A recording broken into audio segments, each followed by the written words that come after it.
우리 한 목소리로 하나님의 말씀 봉독하도록 합니다. 12장 1절부터 봉독하십니다. 시작. 그러므로 형제들아, 내가 하나님의 모든 자비하심으로 너희를 권하노니 너희 몸을 하나님이 기뻐하시는 거룩한 산제물로 드리라. 이는 너희가 드릴 영적 예배니라. 너희는 이 세대를 본받지 말고 오직 마음을 새롭게 함으로 변화를 받아 하나님의 선하시고 기뻐하시고 온전하신 뜻이 무엇인지 분별하도록 하라. 아멘. 잠시 기도합니다. 하나님, 이 시간 하나님의 존전에 모여 창조자이시고 구원자이신 우리의 하나님에게 우리의 모든 영광을 드리기를 결정합니다. 특별히 오늘 하나님의 말씀 앞에 서오니 그 말씀을 전하는 하나님의 사람이 겸손케 될 수 있도록 도와주시고, 그 말씀이 선포될 때 성령님의 능력으로 우리 각 성도들 마음에 인쳐질 수 있도록 도와주옵소서. 예수 그리스도의 이름으로 감사하며 기도하옵나이다. 아멘.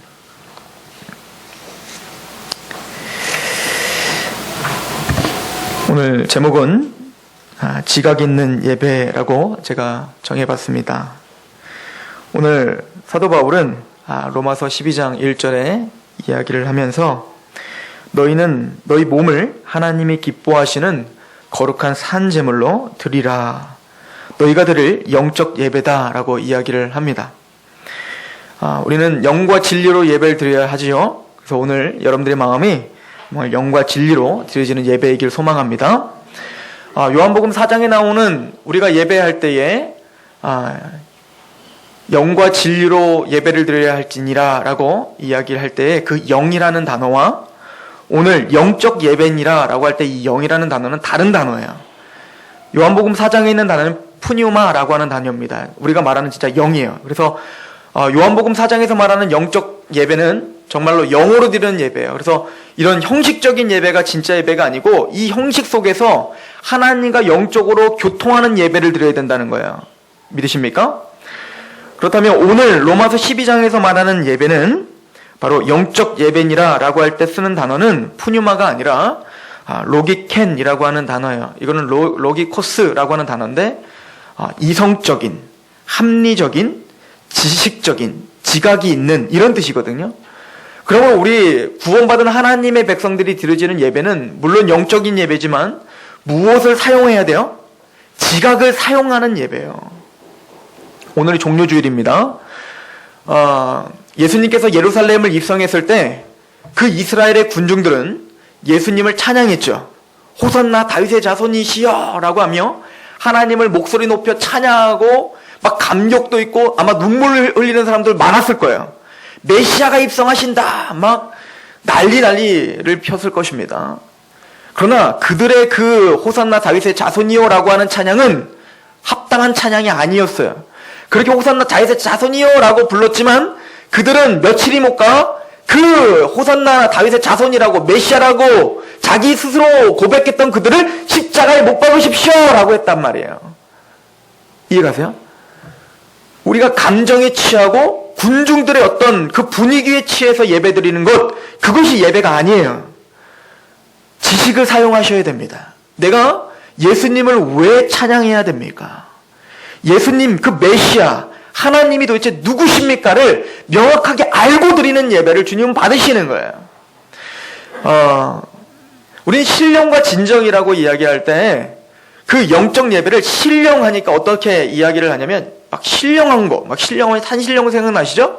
뭔가 하얀 막 연기가 막 이어나오며 뭔가 알 수 없는 그 엑스타시가 내 마음에 막 오고 눈물이 좀 한 바가지 흘러야 그게 신령이라고 생각하는, 아니에요. 거기서 말하는 영적 예배를 말하는 겁니다. 그리고 신령과 진정할 때 그 진정은, 우린 진정할 때 또 어떤 생각이 들죠? 막 진심, 뭔지 모르겠지만 막 진심 막 뭐 정한수 떠놓고 지서우면 감천이라고 막, 그건 진심이 아니에요. 그건 진리라고 하는 뜻이에요. 진리. 정신 차리라는 거예요. 알고 드리라는 겁니다.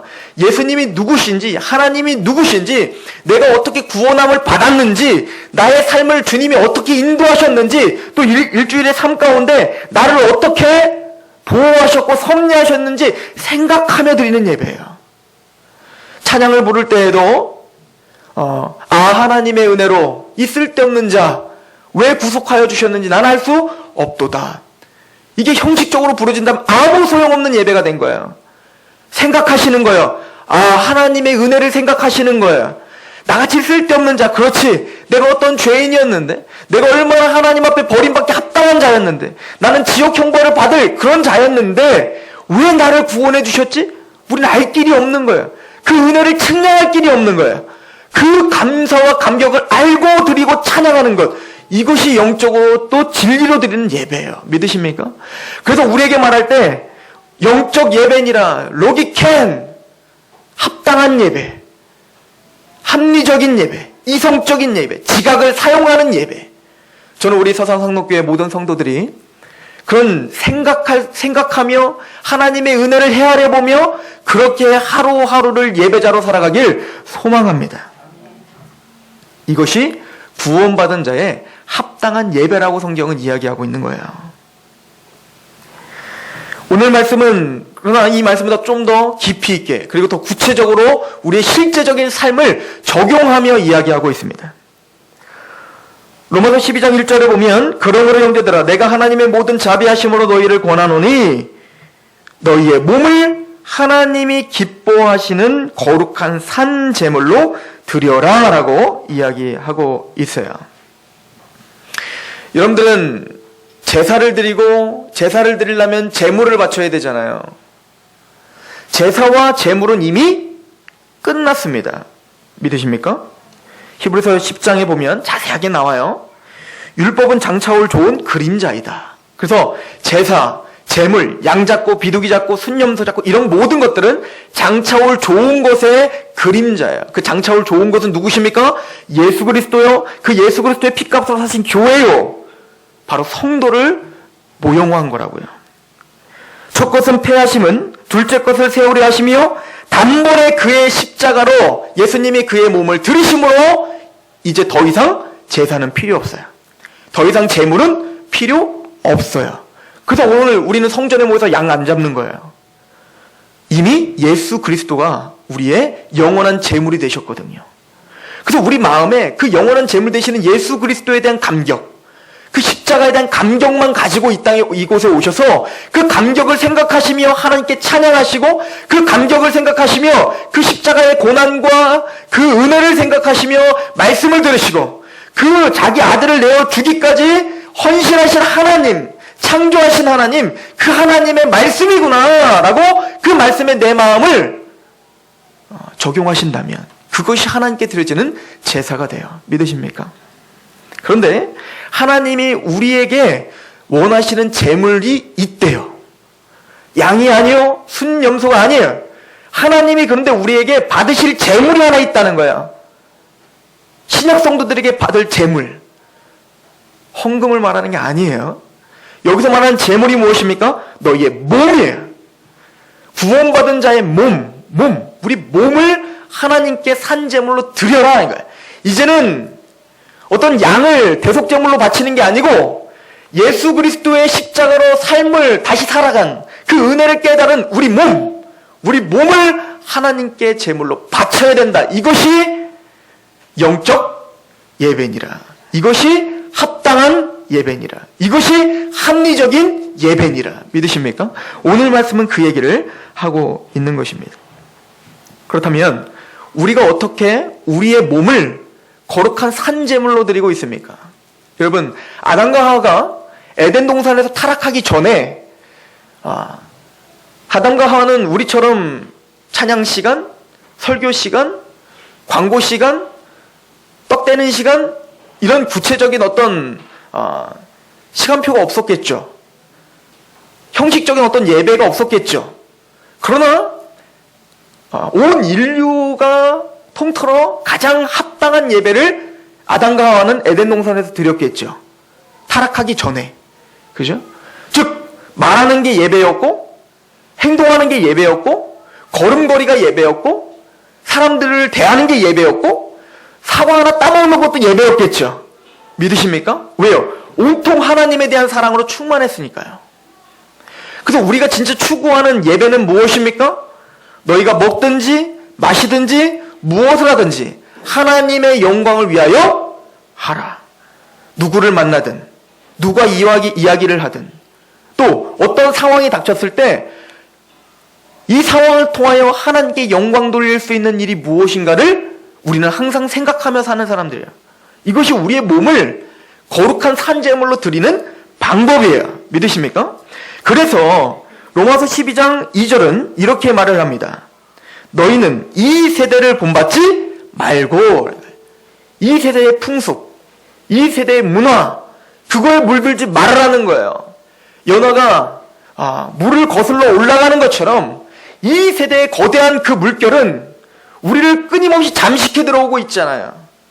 영화를 통해서, 문화를 통해서, 뉴스를 통해서, 드라마를 통해서, 여러 잡지와 여러 난무한 책들을 통해서, 또 옆에 이웃들과 이야기하는 것을 통하여 하나님의 말씀이 아닌 세상적인 가치관이 끊임없이 저희의 머리와 우리의 감정을 채우고 있잖아요. 그런데 하나님은 그 세대를 본받지 말라라고 하고 있어요. 즉 거대한 세상의 흐름을 거슬러서 싸우는 것, 그래서 그 삶을 우리의 삶 속에서 적용하는 것, 이것이 우리가 드릴 영적 예배라는 거예요. 그래서 이 세대를 본받지 말고 그러기 위해서 우리가 해야 되는 게 뭐죠? 오직 마음을 새롭게 함으로, 새로운 마음을 가져야 돼요. 성령님을 통하여, 하나님의 복음을 통하여 우리 마음이 새로워져야 돼요. 그리고 어떻게 하랍니까? 변화를 받아 하나님의 선하시고 기뻐하시고 온전하신 뜻이 무엇인지 어떻게 알아? 분별하라. 분별은 뭘로 하는 거냐면 머리로 하는 거예요. 생각하는 거예요. 이것이 하나님의 뜻인가? 이것이 하나님의 뜻이 아니신가? 이걸 어떻게 알아? 분별하라. 주보 뒤에 보면 제가 성경 구절을 또 해놨어요. 에베소서 2장 2절입니다. 2장 1절로 제가 잘못 적었는데 2장 2절이에요. 한번 보시면 그때에 너희는 그 가운데서 행하여 이 세상 풍조를 따르고, 우리는 그렇게 세상 풍조를 따랐던 사람들 아닙니까? 세상이 말하는 대로, 세상의 행복을 따라서 그냥 그렇게 살았던 사람들인데, 이제 구원받은 우리들은 공중권세 자문자를 따랐다는 거죠. 그때는 세상의 문화라고 말하지만 그 세상의 문화는 지금 누가 자꾸 지금 끌고 가고 있다고요? 공중권세 잡고 있는 사단이 지금 끌고 가고 있다는 얘기입니다. 곧 지금 불순종의 아들들 가운데서 역사하는 영이라 라고 말하고 있죠. 그래서 우리는 어떻게 하라는 겁니까? 이 세상 풍조를 따르지 말아라 라고 성경을 우리에게 이야기해주고 있는 겁니다. 그럼 우리가 어떻게 해야 됩니까? 히브리서 5장 14절 같이 한번 읽어봅니다. 시작. 단단한 음식은 장성한 자의 것이니 그들은 지각을 사용함으로 연단을 받아 선악을 분별하느니라. 하나님의 뜻을 분별해야 됩니다. 분별하는 방법이 무엇입니까? 지각을 사용하여. 믿으십니까? 지각을 사용한다는 말이 무엇입니까? 하나님의 말씀을요 보셔야 된다는 거예요. 성경 말씀을 연구하셔야 된다는 거예요.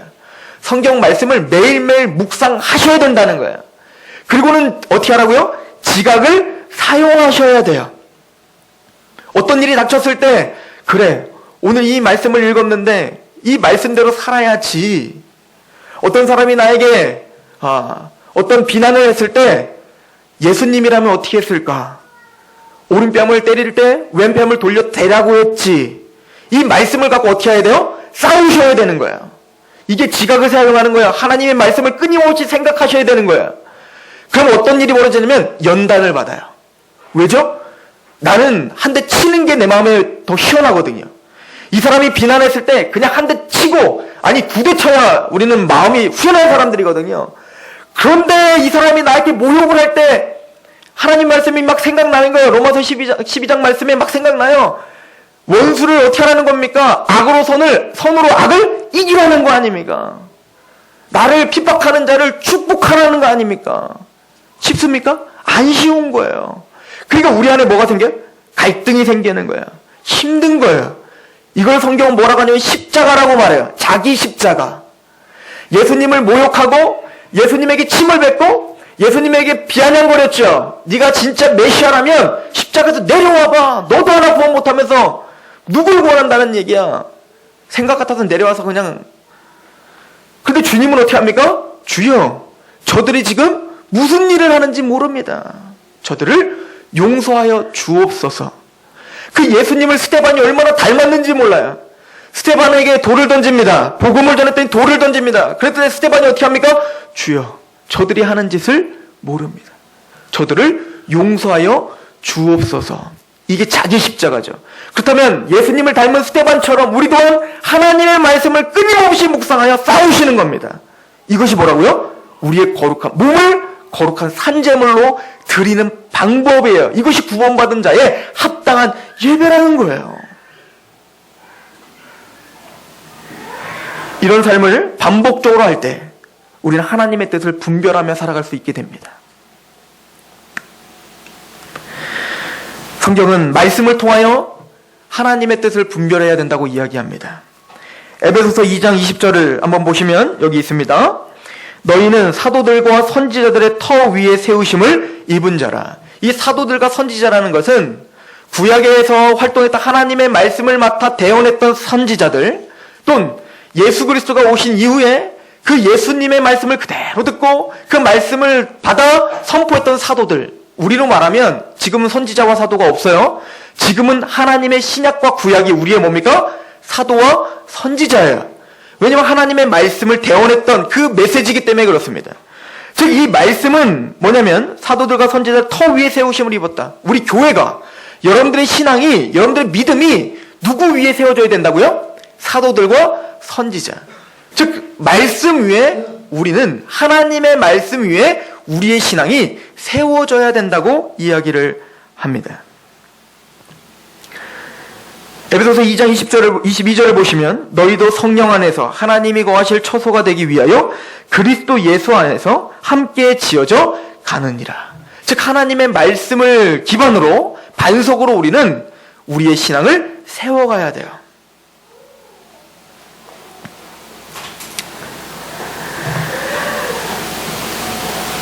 우리는 성경을 배움으로, 성경을 연구하고 성경을 묵상함으로 우리는 온전한 사람으로 성장할 수 있고 온전한 예배자가 될 수 있습니다. 디모데후서 3장 14절을 한번 보도록 하겠습니다.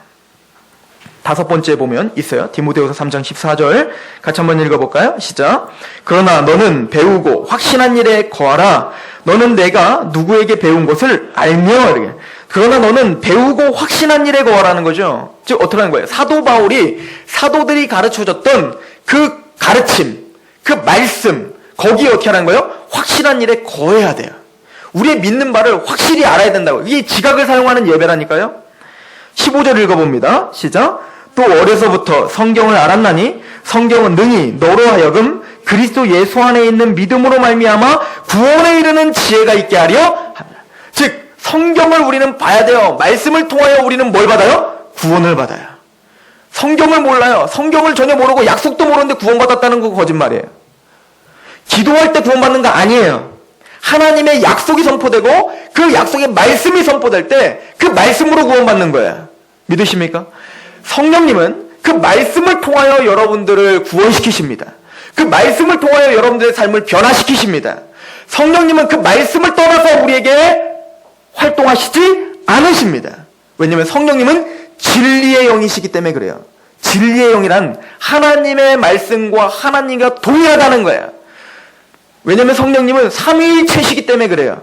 성부 하나님의 생각이 성령님의 생각이요, 성자 예수님의 생각이 성령님의 생각이요, 성령님의 생각이 성부 성자 성령님의 생각이에요. 이해 가세요? 이게 삼위일체예요. 성령님은 절대 하나님의 말씀에서 어긋난 이야기를 하시지 않으십니다. 그래서 여러분들은 성경을 보셔야 돼요. 성령 충만하시고 싶으십니까? 그럼 말씀 충만하십시오. 그럼 하나님이 여러분들을, 성령님이 여러분들을 인도하실 거야. 여러분들의 삶을 주장하시는 것이 느껴지실 거예요. 에베소서에는 성령 충만하라 라고 이야기하고 있어요. 그럼 시와 찬미와 감사가 넘쳐난다고 말해요. 여러분들의 삶이 역동적이고 정말 하나님께 예배자가 된다는 거예요. 골로새서는 말씀 충만하라 라고 말해요. 그럼 시와 찬미가 여러분들에게 가득하고 감사가 충만할 거라는 거예요. 골로새서와 에베소서는 쌍둥이 서신이라고 말해요. 왜냐면 같은 자리에서 사도 바울이 같이 썼거든요. 근데 뭐래요? 여기서는 성령 충만, 여기는 말씀 충만. 이걸 동의어로 쓰고 있다고요. 이해 가십니까? 즉 여러분들은 말씀을 통하여 성령님의 역사를 느끼게 되실 겁니다. 역동적인 성령님의 역사, 역동적으로 여러분들의 삶을 주장하는 역사, 역동적으로 여러분들의 생각과 지각을 붙잡아 뒤흔드는 역사가 성령님의 역사를 느껴지시게 될 거예요. 그런 예배자가 되십시오. 디모데후서 3장 16절을 보시면 더 이렇게 말합니다. 구원을 줄 뿐만 아니라 모든 성경은 하나님의 감동으로 된 것으로 교훈과, 이 교훈이라는 말은 디다케라고 하는 단어고, 이 단어는 교리라요. 교리. 어떤 막 좋은 얘기, 도덕적인 얘기를 말하는 게 아니에요. 여기서 말하는 교훈은 교리를 가리키는 거예요. 교훈과 책망과 바르게 함과 의로 교육하기 유익하니, 그래서 마침내는 이 성경은 우리에게 어떻게 됩니까? 17절 시작.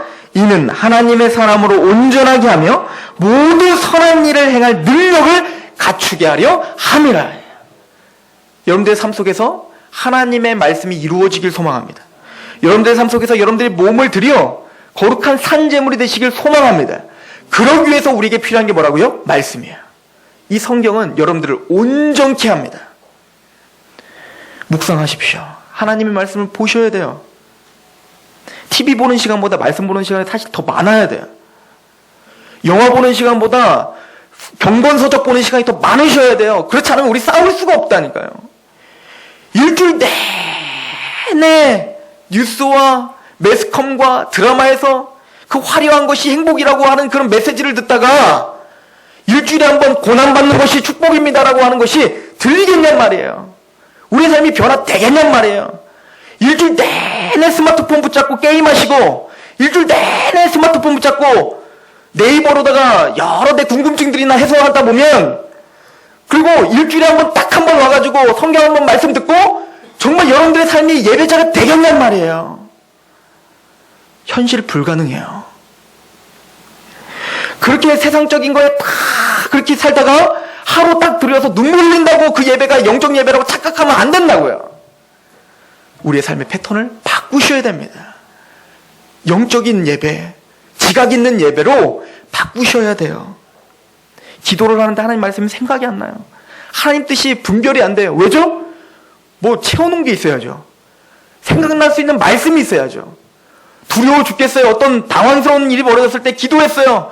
아무런 음성이 들리지 않는 거예요. 왜요? 말씀이 없어요. 뭔가 하나님께 묵상하고 하나님의 말씀을 새겼던 말씀이 있어야 성령님이 그 말씀을 들고 우리한테 칼을 들고 여러 대적들을 해치울 텐데, 말씀이 없이 성령님이 뭔가 들고 싸울 게 없는 거예요. 제 말이 아니에요. 에베소서에 그렇게 써 있잖아요. 에베소 6장 17절에 이렇게 써 있어요. 구원의 투구와 성령의 검, 곧 하나님의 말씀을 가지라. 그런데 우리는 성령님 나와 함께 해주세요. 성령님 충만하게 해주세요. 성령님 함께 해주십시오 라고 말하면서 성경 안 봐요. 그럼 성령님 우리 안에서 황당하신 거예요. 야, 뭐 들고 싸울 걸 나한테 좀 줘라. 성령의 검은 뭐라고요? 말씀이라고요. 말씀을 읽으셔야 돼요. 말씀을 묵상하셔야, 말씀을 연구하셔야 성령님도 역동적으로 여러분들에게 활동하실 수가 있다고요. 그래서 에스라서 7장 10절은 에스라는 이렇게 결심을 하죠. 에스라가 여호와의 율법을 연구하여 준행하며 율례와 규례를 이스라엘에게 가르치기로 결심하였더라. 에스라는 세 가지 결심을 합니다. 여호와의 율법을 연구하고, 뭐라고요? 연구라는 말이 뭔지 아시죠? 볼펜 들으시고 성경 보시고 밑줄을 그어가시면서 모르는 뜻이 있으면 사전 찾아가며, 이해가세요?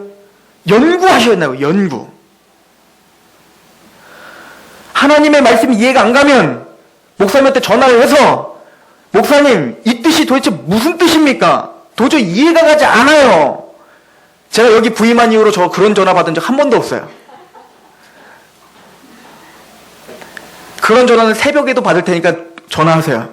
물론 비몽사몽간에 대박을 해서 제대로 된 대박이 안 될 수도 있겠지만, 그러나 성경은 분명히 우리에게 요구합니다. 연구하고요. 연구하고. 믿으십니까? 지각을 사용하여 연구하셔야 돼요. 말씀을. 그리고 어떻게 하기로 결심합니까? 연구한 것을 준행하기로 결심해요. 준행. 말씀을, 이게 뭐야 아까? 지각을 사용하여 연단을 받아. 준행하는 거예요. 이게 뭐라고요? 우리를 거룩한 산제물로 드리는 방법. 이게 영적 예배. 그래서 설교 들으실 때 은혜 받아야지. 물론 그 자세 너무 좋지만 그 은혜 받아야지는 무슨 얘기를 하실까라고 생각하시며 들어야 돼요. 하나님은 그럴 때 역사하셔요. 우리 장로교에 아주 제가 보기엔 위대한 교리 하나가 있어요. 이게 뭐냐면 아브라함 카이퍼라고 하는 신학자가 주창한 건데 영역주권이라는 게 있어요. 영역주권. 이게 뭐냐면 모든 영역이 하나님의 주권 가운데 있어야 된다는 거예요. 여러분들의 가정, 여러분들이 공부를 하건, 여러분들이 직장을 다니건, 여러분들이 뭐 자녀를 키우건, 여러분들이 무엇을 하건 그 영역은 누구의 영역이라고요? 하나님의 주권 가운데 있는 영역이에요.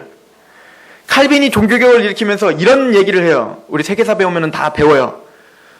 직업소명론이라는 걸 했어요. 직업소명론. 이게 뭐냐면 카톨릭은 저와 같은 사역자들, 목회자들, 신부 이런 사람들만 제사장이라고 생각했어요. 부름을 받은 하나님께 소명을 받은 거라고 생각했어요. 그러나 개혁주의는, 즉 우리가 개혁을 할 때 그 개혁자들은 내가 콩나물 장사를 해도 그건 하나님의 소명이라고 생각했어요. 내가 전업주부로 아이 하나를 키우는 것도 하나님의 주권이라고 생각했어요. 여러분들이 농사를 짓고 있다면 그 씨앗을 하나 뿌리는 것도 하나님의 소명이라고 생각했단 말입니다. 그래서 이것이 예배라고 생각했어요. 내가 그 장사를 하면서 하나님의 말씀대로 정직하게 장사를 하려고 하는 것, 이것이 예배라고 생각했어요. 이것이 산 제물이 되는 방법이라고 생각했단 말입니다. 내가 노래를 부르는 어떤 은사가 있다면 그것을 통하여 하나님 앞에 영광이 되도록 하기로 모든 것을 싸워 승리하는 것, 이것이 예배라고 생각했던 것이 우리 개혁주의예요. 이것이 영역주권이에요. 그러므로 오늘 하루 이곳에서 예배드리는 것만이 거룩한 것이 아니라 여러분들이 밟고 있는 그곳은 다 거룩한 곳이에요. 믿으십니까? 여러분들의 자녀를 키울 때 성경적으로 키우려고 몸부림친다면 그것이 예배예요. 여러분들이 무엇인가를 계획하고 내 인생 계획을 할 때 하나님의 주권에 나를 내어 맡긴다면 그것이 예배예요. 그런 산제물로 여러분들의 삶을 드리십시오. 하나님은 그 예배를 받으신다는 것입니다. 창세기 12장 2절에 아브라함에게 하나님이 약속하셨죠. 너는 복의 근원이 되라. 너를 통하여 하나님의 복이 임하게 될 것이다. 이것이 영역주권이에요. 우리가 가는 곳마다 어디든 하나님의 은혜가 선포되는 거야. 요셉이 노예로 팔렸지만 그곳에서 하나님의 은혜가 요셉을 통하여 보디발의 집에 임했던 것처럼, 더 안 좋은 상황으로 감옥에 갇혔지만 요셉을 통하여 그 감옥의 모든 간수장들이 은혜를 받았던 것처럼, 요셉이 이집트에 갔더니 그 이집트가 요셉을 통하여 또 은혜를 받았던 것처럼 우리는 그 확신이 있으셔야 돼요. 여러분들의 상황이 혹시 더 안 좋아질 수도 있어요. 그러나 그 안 좋아진 상황 속에서 그 땅을 밟고 있다면 하나님은 주권 속에서 여러분들을 통하여 하나님의 은혜가 그곳에 선포될 거예요. 이것이 우리가 믿는 바요, 우리가 진짜 추구하는 예배입니다. 그러면 우리가 일주일에 한 번 드려지는 이 예배, 또 수요 예배, 금요 예배, 뭐 이런 예배들, 이런 공예배가 왜 중요할까요? 우리가 어떻게 그러면 삶의 예배를 드려야 되는지 하나님의 말씀을 듣고 그것을 적용하기 위한 예배인 거죠. 또한 우리가 그렇게 몸부림치며 그렇게 살았던 것을 제물로 가지고 오는 거예요. 오늘 여기서 여러분들은 주님께 무엇을 드렸습니까? 어떤 제물을 하나님께 드렸습니까? 여러분들 일주일 동안 삶 속에서 고전분투했던 것들을 주 하나님께 가지고 와 이곳에 하나님께 드렸습니까? 아니면 지갑을 열어 단순히 돈만 드리신 겁니까? 하나님 가난하시지 않아요. 우리가 헌금을 드리는 이유가 뭡니까? 교회 운영하려고. 맞아요, 그것도. 그러나 더 중요한 게 있어요. 우리의 삶을 드리는 거예요. 왜냐하면 돈으로 못하는 게 없거든요, 우리가. 즉 돈으로 할 수 있는 모든 삶을 떼어서 나의 삶을 하나님께 드립니다라는 고백으로 우리가 하나님께 헌금이라는 걸 드리는 거라고요. 우리 모든 삶의 영역이 하나님의 것입니다라고 하나님께 드리시는 거예요. 그렇다면 이렇게 우리가 철두철미하게 지각 있는 예배로 승리하기 위해서 우리에게 진짜 필요한 게 뭘까요? 말씀 공부라고 했습니다. 그리고는 우리에게 필요한 게 뭐냐면 교리입니다. 뭐라고요? 저는 제일 답답한 소리가 이거예요. 교리 공부는 지식이라고 생각하는 거예요. 그래서 하나님의 은혜를 받고 뭔가 체험하는 것과 교리는 완전히 상반되는 거라고 생각하는 거예요. 천만의 말씀이에요. 정확한 교리를 배우셔야 됩니다. 그래야 여러분들의 삶이 변화돼요. 제가 쉬운 예를 들어볼까요? 여러분들, 교리는 어려운 게 아니에요. 또 하나 교리는 어렵다고 생각하는 게 있어요. 목사님은 신학교를 했으니까 교리를 배우는 거고 우리는 어렵습니다라고 귀를 막으십니다. 그럼 그것도 잘못됐어요. 예를 들어서 누군가가 여러분들에게 물어봤어요. 당신은 예수님을 누구라고 생각하시는데 교회를 다니십니까? 그러면은 뭐라고 대답할 겁니까? 예수님은 하나님이신데요. 그 예수님이 내 죄를 담당하시기 위해서 육체를 입고 이 땅에 인간으로 오셨어요. 근데 예수님이 죽으셨을 때 내 죄가 다 예수님 담당하셔서 나는 죄사함을 받았어요. 이렇게 안 믿으세요, 여러분들? 그럼 여러분들 크리스찬이 아니에요. 지금 전 뭘 말하고 있죠? 교리를 말하고 있는 거예요, 교리. 교리는 우리의 신앙의 전체를 말하는 거예요. 우리가 무엇을 믿고 있는지를 고백하는 거예요. 오늘 사도 바울이 그러므로로 시작하죠. 이거 뭐냐면 로마서 1장부터 11장까지 사도 바울은 무엇에 대한 이야기를 하냐면 구원에 대한 교리를 설명한다고요. 예수님이 어떻게 화목제물 되셨는지, 너희는 얼마나 큰 죄인인지, 로마서 1장부터 3장까지 너희가 얼마나 큰 죄인인지, 너희 스스로 구원받을 수 어떻게 없는지, 교리적인 용어로 하면 죄론, 인간론을 말한다고요. 그리고 로마서 3장부터 뭐라고 이야기하냐면 이제는 너희는 율법을 지켜서 구원받을 수가 없어. 오직 누구를 믿음으로? 예수 그리스도를 믿음으로, 그 십자가의 피 흘리심을 믿음으로 너희는 의롭다함을 받을 수 있어.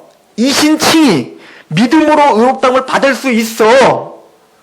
로마서 8장 1절 그러므로 그리스도 안에 있는 자는 결코 정죄함이 없어. 또 로마서 4장에 예수 그리스도가 내어주심이 되신 것은, 십자가를 지심은 너희의 죄를 위함이시요 그가 다시 살아나심은, 부활, 다음 주가 부활절이에요. 부활을 하심은 우리를 의롭다 하려 하심이라. 이게 뭐죠? 교리예요. 그 교리를 정확하게 사도 바울은 전파해주고, 그리고 뭐라고 하냐면 그러므로예요. 그러므로 너희를 그렇게 구원해 주셨으므로 너희는 너희의 몸을 거룩한 산제물로 드리는 것이 합당한 예배야 라고 설명한다고요. 그런데 이 교리에 대한 정확한 믿음과 이해가 없는데 어떻게 우리가 합당한 예배를 드릴 수 있냐고요. 이해가십니까? 베드로전서 3장 15절은 이렇게 얘기해요. 여기 말씀에 있습니다. 너희 마음에 그리스도를 주로 삼아 거룩하게 하고 너희 속에 있는 소망에 관한 이유를 묻는 자에게는 대답할 것을 항상 준비하되 온유와 두려움으로 하고. 성경의 명령입니다. 명령이 뭐라고 합니까? 너희에게 소망함을 묻는 자에게 대답할 것을 어떻게 하라? 항상 준비하라. 근데 교리를 모르고 어떻게 대답할 거냐고요. 왜 이단들이 한국 기독교인들을 무시하는 줄 아십니까? 그분들 여러분들 무시하고 있어요. 알고 계십니까? 그분들은 이단 여호와 증인, 신천지, 안상홍 증인의 정명서, 그 사람들은 공통적인 있는 것이 있는데 한국 정통 이 기독교인들을 다 무시하고 있다고요. 성경도 모른다고. 대답하면 승질만 내지 성경은 대답 하나도 못한다고. 그건 잘못됐다고. 당신 저주받아라 이렇게만 말하지 정말 논리적으로 자기의 믿는 바를 성경적으로 대답해주지 못하는 사람들이라고 놀림받고 있다고요. 누가 그렇게 만든 겁니까? 제가 만들었죠. 목회자인 제가 만들었죠. 몇 세기 전, 수세기 전만 해도 싱클레어 퍼거슨이라고 하는 그 교수님이 이렇게 이야기를 해요. 수세기 전의 기독교인들, 주일학교 어린이들보다도 현대 기독교인, 어른 기독교인들이 교리를 아는 지식이 훨씬 떨어진다는 거예요. 아니, 훨씬 떨어지는 게 아니라 아예 모른대요. 이것이 기독교를 지금 이렇게 힘없이 만든 거예요. 사도 바울 얘기를 들어볼까요? 사도 바울은 고린도후서 11장 23절부터 보면 이렇게 이야기를 하거든요. 나는 얼마나 수고했는지 모른다. 막 그러면서 나는 매를 수없이 맞았고, 해를 입었고, 또 40에 하나 감한 배를 그렇게 3번이나 받고 배가 파손당하고 돌로 맞아 죽을 뻔하고 그런 고통과 그 고난을 이겨낼 수 있고 그렇게 고통을 당하지만 사도 바울이 뭐라고 이야기하냐면 나는 그럼에도 불구하고 눌리는 마음이 있다. 뭔가 안타까운 마음이 있다. 누구를 위한? 교회를 위해서 안타까운 마음이 있다. 왜냐하면 교회론을 정확하게 알고 있기 때문에 그래요. 교회는 어떤 곳인지 알고 있기 때문에 그래요. 성경적으로 말하는 교회가 얼마나 영광스러우며 이 성경적인 이 교회가 눈으로 보여주는 교회는 문제도 많고 탈도 많고 연약하지만 이 교회를 통하여 하나님이 거는 그 기대와 하나님의 소망이 어떤 것인지 아는 거예요. 하나님은 교회의 머리가 되시고 지체가 된 이 교회를 통하여 만물을 충만케 하는 충만이 되게 하려 하심이라 에베소서의 말씀이에요. 이 말씀이 얼마나 값진 건지 알기 때문에 교회에 대한 교리를 알고 있었기 때문에 자기가 그렇게 엄청난 수모와 고통을 당하더라도 교회를 놓을 수가 없었던 거예요. 사도 바울은 빌립보서에 보면 나는 지금 당장 죽어 그리스도와 함께 있는 것이 원이나 그러나 지금 살아서 너희와 함께 있는 것이 더 유익하다. 사도 바울은 고통을 당했지만 무엇을 바라봤죠? 천국을 바라봤죠. 내가 죽어서 어떻게 될지를 정확하게 알고 있었던 거예요. 내가 죽으면 우리의 육체가 어떻게 부활할지, 또 이 세상은 어떻게 종말이 될지, 하나님의 왕국이 어떻게 완성이 될지, 이거 다 교리예요. 이 명확한 하나님의 메시지를 알았기 때문에 그는 뭐요? 힘있게 자신의 삶을 하나님 앞에 내어 드릴 수가 있었단 말입니다. 로마서 12장에 든 것도 보면 우리가 성경 공부를 하는데 한 집사님이 구원론을 듣고 구원을 받고 너무 감격해서 눈물을 흘리면서 저한테 이렇게 이야기를 해요. 목사님, 하나님 왜 나한테 이렇게 행하셨죠? 왜 나를 위해서 십자가에 죽으신 겁니까? 나 해드린 거 전혀 없는데 주님 왜 그렇죠? 그 명확한 교리를 아니까 하나님이 나에게 얼마나 큰 은혜를 줬는지를 깨달아진 거예요. 그리고 저에게 바로 고백하는 거예요. 나 이제 뭐 해야 돼요?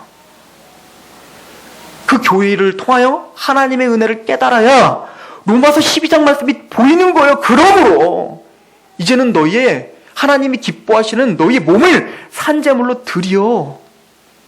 믿으십니까? 교리 공부를 하셔야 돼요.